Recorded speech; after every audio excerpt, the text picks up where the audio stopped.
Hello viewers, this is Richa and welcome to my channel Online Teaching with Richa। Last video में हमने theory of tectonic plates देखा था, जिससे ये conclusion निकल के आता है कि the continents don't change dramatically और independently but are transported by the shifting tectonic plates on which they rest. महाद्वीप नाटकीय रूप से या अधिक स्वतंत्र रूप से नहीं बदलते हैं, बल्कि बदलती टेक्टोनिक प्लेट द्वारा स्थानांतरित होते हैं। जैसे जैसे टेक्टोनिक प्लेट्स में शिफ्टिंग होती है, उसी प्रकार से कॉन्टिनेंट्स में मूवमेंट देखी जाती है। आज इस वीडियो में टाइप ऑफ प्लेट बाउंड्रीज के बारे में जानेंगे। प्लेट बाउंड्री होता क्या है? The location where two plates meet is called a plate boundary.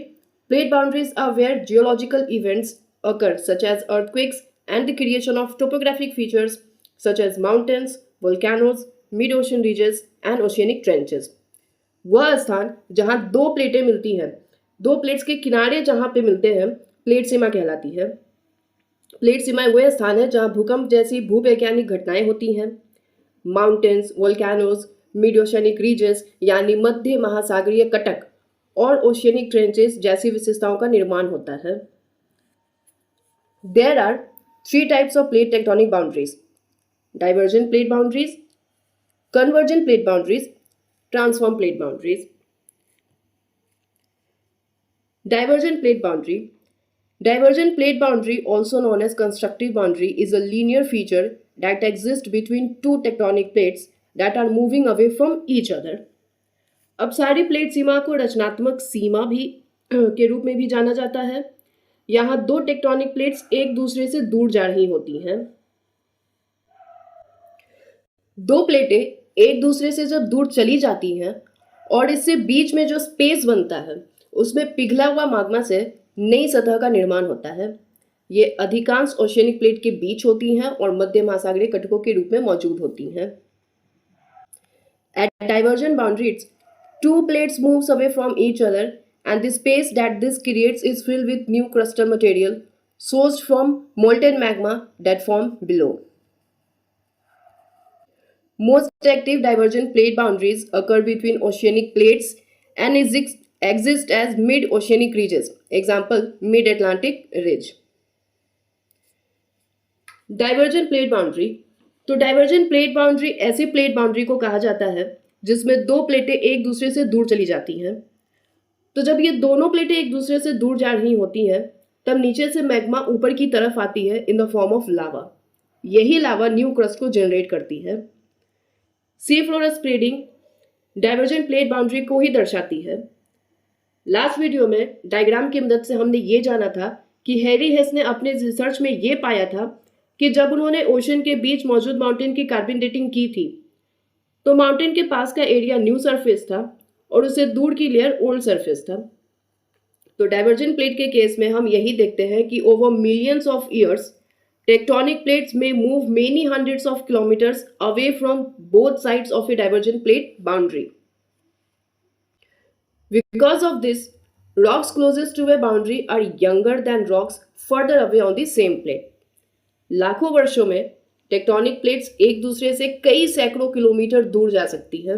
इसी वजह से किसी प्लेट के नज़दीकी चट्टान दूर की चट्टानों की कंपैरिजन में यंग होती है, क्योंकि जब दो प्लेट्स एक दूसरे से जब दूर जाती हैं तो बीच की सतह में जो एक खाली गैप बनता है, उसमें मैग्मा भर आता है और वो मैग्मा धीरे धीरे एक क्रस्ट का फॉर्मेशन कर देता है। दो प्लेट्स पहले से ही मौजूद थी, वो ओल्डर रॉक्स हो गई और बीच में जो गैप में जो क्रस्ट का फॉर्मेशन हो रहा है, वो न्यू सरफेस हो गया।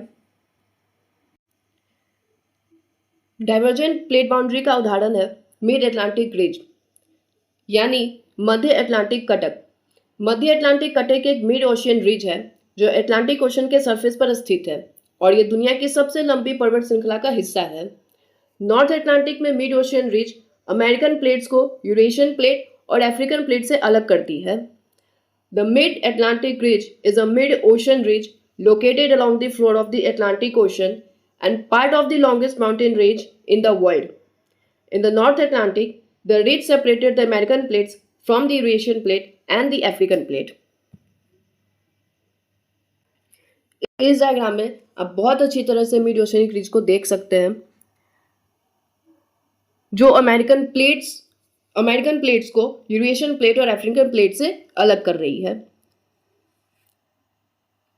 The mid Atlantic ridge was formed due to the separation of tectonic plates on both sides of the ocean. जैसे ये टेक्टोनिक प्लेट्स एक दूसरे से सेपरेट हुई, बीच में मिड अटलांटिक रिज का फॉर्मेशन हुआ। और ऐसा नहीं होता कि ये प्लेट्स बहुत ही तेजी से एक दूसरे से अलग हो जाते हैं, इन्हें बहुत लंबा वक्त लगता है। Plates diverge at about 3 to 10 centimetre per year. तो इस डाइवर्जेंस को होने में बहुत लंबा समय लगता है। इस डायग्राम में देख सकते हैं कि कैसे प्लेट 1 और प्लेट 2 एक दूसरे से दूर चली जाती हैं और बीच में ये मौजूद मैग्मा, जहां पर ये गैप बनता है दोनों के दूर खिसकने से, इस गैप से मैग्मा बाहर आ जाती है और यहाँ पर न्यू क्रस्ट का फॉर्मेशन होता है और यहीं पर न्यू सरफेस पाया जाता है और जो चट्टानें एक दूसरे से दूर जा रही हैं वो ओल्ड सरफेस हो जाती हैं। कल की वीडियो में हम कन्वर्जन प्लेट बाउंड्री और ट्रांसफॉर्म प्लेट बाउंड्री के बारे में जानेंगे और 1-2 क्लास बेसिक के ऊपर आ सकती हैं। उसके बाद फिर हम साउथ अमेरिका से मैपिंग को कंटिन्यू शुरू कर देंगे। Thanks for watching, keep supporting.